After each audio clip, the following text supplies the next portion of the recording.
Hello everyone, मैं कविता शर्मा आपका स्वागत करती हूँ अपने इस वीडियो में।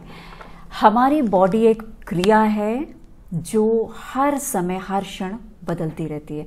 ये कांस्टेंट डेवलप होती रहती है। जैसे अभी है वैसी कल नहीं रहेगी, ये बदल चुकी होगी। शरीर के अंदर हमारे ब्लड सेल्स, न्यूरॉन्स, हमारे विचार, हमारी मेमोरीज, हमारी शारीरिक गतिविधियाँ सब कुछ परिवर्तित होती रहती हैं। यहाँ तक कि जब आप जन्म लेते हैं तो आपका शरीर किस तरह से होता है, एक शिशु के रूप में होता है जिससे पूर्ण रूप से दुनिया के बारे में कुछ भी पता नहीं होता और वो देखने में भी एक छोटा सा शिशु होता है। लेकिन इन्हीं क्रियाओं के डेली होने से हमारी बॉडी में चेंजेस होते रहते हैं।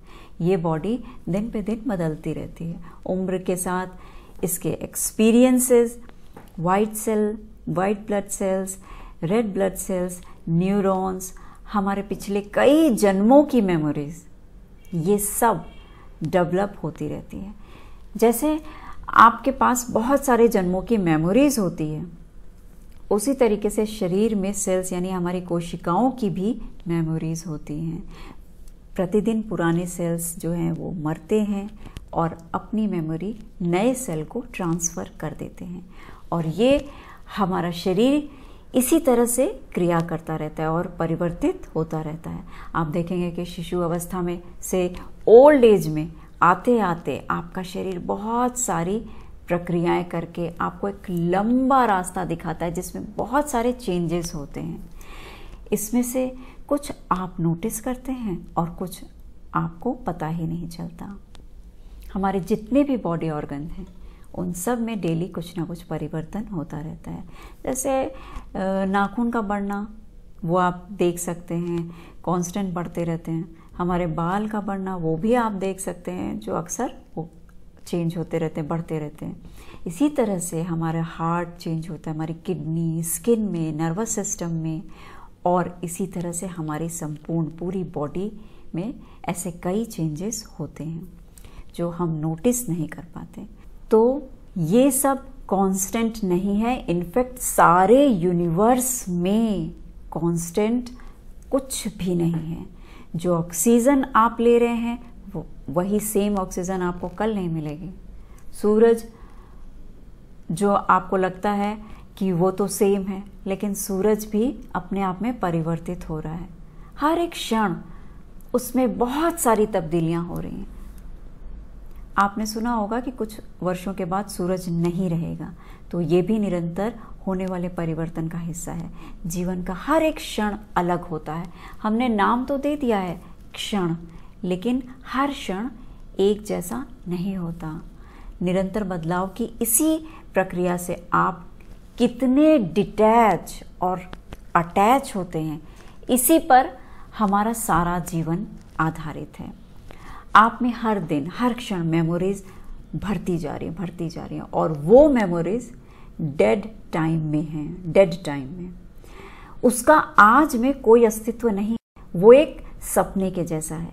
मैं जो अभी बोल रही हूँ आप उसे दोबारा उसी समय में जाकर नहीं सुन सकते। बेशक ये रिकॉर्ड हो रहा है इसलिए आप उसको सुन सकते हैं, लेकिन वो रिकॉर्डिंग होगी, वही क्षण नहीं। इसी तरह से हमारे माइंड में बहुत सारी इमोशनल मेमोरीज स्टोर होती जाती हैं, स्टोर होती रहती हैं। हम इन इमोशनल मेमोरीज से बहुत जल्दी अटैच हो जाते हैं। ख़ास तौर पे पेनफुल, जो दुख देने वाली इमोशनल मेमोरीज होती हैं, दुख की हर छोटी बड़ी इमोशनल मेमोरीज से हम बहुत जल्दी अटैच हो जाते हैं। अब मेमोरीज तो आपके पास सब है, लेकिन वो मेमोरी जिससे आप बहुत अटैच्ड हैं, वो मेमोरीज आपको ज़्यादा याद आती है। उसको आप ज़्यादा टाइम टू टाइम उसको ज़्यादा रिकॉल करते हैं और वो आपको बहुत ट्रबल भी करती है, बहुत परेशान देती है, दुख देती है। तो उन मेमोरीज को केवल एक डेटा की तरह यूज़ कीजिए, सिर्फ एक डेटा की तरह। अगर आप पिछले क्षण को अपने जीवन में कोई महत्व नहीं देंगे तो उस क्षण की मेमोरी का कोई अस्तित्व नहीं होगा। अगर आप मान लेंगे कि वो एग्जिस्ट ही नहीं करता और इस सच्चाई को जब आप महसूस कर लेंगे और इसका उपयोग करने लग जाएंगे तो आपकी लाइफ से पेन छूमंतर हो जाएगा। इस क्षण के आप फिर मालिक बन जाएंगे। इस क्षण में आप जिन विचारों को जन्म दे रहे हैं, यही वो विचार रूपी बीज जो पॉपअप होंगे और एक वृक्ष बनेंगे। वहाँ से एक नई स्टोरी, फिर वहाँ से एक नई स्टोरी, इस तरह से आप आगे बढ़ते जाते हैं।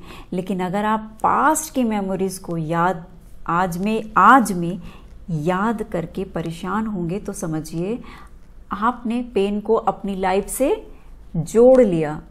जहाँ प्रेजेंट में मेरे सामने एक ट्री है, मैं उसको एंजॉय नहीं कर रही। जो मैंने बीज लगाए, मेहनत की, खाद पानी दिया, आज जो उसमें फल लगे हुए हैं, इंतज़ार कर रहे हैं कि मैं उन फल को चखूँ, उनकी छाँव में बैठूँ, वो सब मैं भूल गई। और वापस मैं सोच रही हूँ कि मैंने बीज ठीक से नहीं लगाया, काश मैं इस बीज की जगह कोई और बीज लगाती, फिर मैं गुलाब का बीज लगाती, मैंने तो ये अमरूद का पेड़ लगा दिया, मुझे तो आम का पेड़ लगाना चाहिए था। तो ऐसी स्थिति आमतौर पर जीवन में भी आती है, जहाँ हमें पास्ट की हर चीज़ को करेक्शन करने का मन करता है कि पास में जाके ये सब कुछ ठीक कर दूँ। और वहाँ जाना होता है जहाँ पर पेन होता है, जहाँ पे इमोशंस बहुत ज़्यादा किसी चीज़ से कनेक्ट हुए रहते हैं। जब आप इस सच्चाई को समझेंगे कि जो क्षण जा चुका है वो एक ड्रीम के जैसे है, तब आप उससे डिस्कनेक्टेड रहेंगे। लेकिन अगर मैं उस ड्रीम को पकड़ कर बैठ जाऊं तो ऑटोमेटिकली हम भूतकाल यानी शमशान यानी डेथ प्लेस से अपने आप को कनेक्ट कर लेते हैं। ये रबड़ बैंड के समान होता है, जिसकी नकारात्मक एनर्जी आपको अपनी तरफ खींच लेती है, हमेशा आपके साथ साथ रहती है और आगे बढ़ने से रोकती है। इसकी वजह से आप प्रेजेंट को एंजॉय नहीं कर पा रहे, आसपास की चीज़ों को अनदेखा कर रहे हैं और आप अपने बहुत सारे इंपॉर्टेंट कामों को मिस कर रहे हैं। यही कारण है कि आपका फ्यूचर डिस्ट्रॉय हो रहा है। तो अब आपको पता नहीं कि आगे क्या होगा। प्रेजेंट पे आपका ध्यान नहीं है और पास में आपने हुक लगा दिया है, जहाँ की नेगेटिव एनर्जीज के थ्रू आपके आगे बढ़ने की संभावना समाप्त हो जाती है। तो ऐसे में हमारा माइंड फंक्शन करता है। अगर आप मेमोरीज के साथ अटैच रहेंगे तो अब आप कहेंगे कि वो सारे पेनफुल कैरेक्टर्स, वो सारे दर्द देने वाले लोग तो हमारे साथ ही रहते हैं, हमें याद क्यों ना रहे कि उन्होंने मेरे साथ ऐसा किया था, इन्होंने मेरे साथ ऐसा बोला था। आप इस सिचुएशन को भी बहुत सुंदर और बेहतर बना सकते हैं। देखिए, हमारे सारे एफर्ट्स अपने जीवन को कंफर्टेबल बनाने के लिए होते हैं। इस बात को हम भूल जाते हैं। हम क्या याद रखते हैं? अपने को डिस्कम्फर्ट में रखकर दूसरों को कष्ट देने के लिए प्लान बनाते हैं, क्योंकि हम चाहते हैं कि उनको पेन मिले, उनको दर्द मिले, उनको ताना मारा जाए, उनको कष्ट दिया जाए, उनको रियलाइज करवाएं। इस चक्कर में हम पहले खुद को पेन देते हैं, क्योंकि आपके पात्र में जो बनेगा उसे पहले आप ही टेस्ट करेंगे, आपको ही टेस्ट करना पड़ेगा। अगर आप पास्ट की मेमोरीज में बंधे रहोगे तो उसमें कोई निष्कर्ष नहीं निकलेगा, उससे आपका बस प्रेजेंट खराब होगा। लेकिन आपके पास रास्ता होता है, एक नहीं 1000 रास्ते होते हैं, क्योंकि आप रास्ता देखना नहीं चाहते। आप उनकी तरफ से इतना ज़्यादा डिस्टर्ब हो जाते हैं कि दूसरे रास्तों को ना खोजना चाहते हैं, ना उस पर चलना चाहते हैं, ना उसको देखना चाहते हैं। बस आप यही कहते हैं कि यही जीवन का एक रास्ता रहा था मेरे पास, और उस रास्ते पर उस इंसान से मेरी नहीं बनी, और उसी रास्ते पर चक्कर काटते रहते हैं। तो फिर क्या रास्ता है? यहाँ से बाहर निकलने का क्या रास्ता है? अब इसे आप बहुत ध्यान से सुनिए। आप कुछ सेकंड के लिए अपनी आंखों को बंद कीजिए इस विचार के साथ कि आपके आसपास कोई भी नहीं है, आपका किसी से कोई कनेक्शन नहीं है। सब बातें जो थीं वो एक डेड मेमोरी है और आप उस मेमोरीज को अपनी पीठ पर लादे हुए हैं।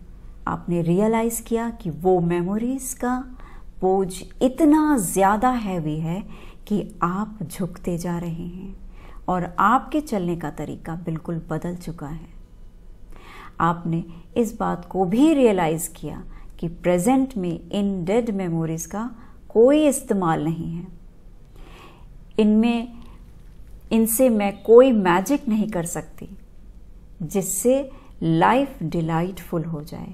और मैंने जो ये लादा हुआ है बोझ, मैं इसे अपने दोनों हाथों से छोड़ने जा रही हूँ हमेशा के लिए। और ये कहने के साथ ही आपने अपने दोनों हाथों से उस बोझ को, उस गठरी को छोड़ दिया और वो पीछे की तरफ जाके गिर गई है।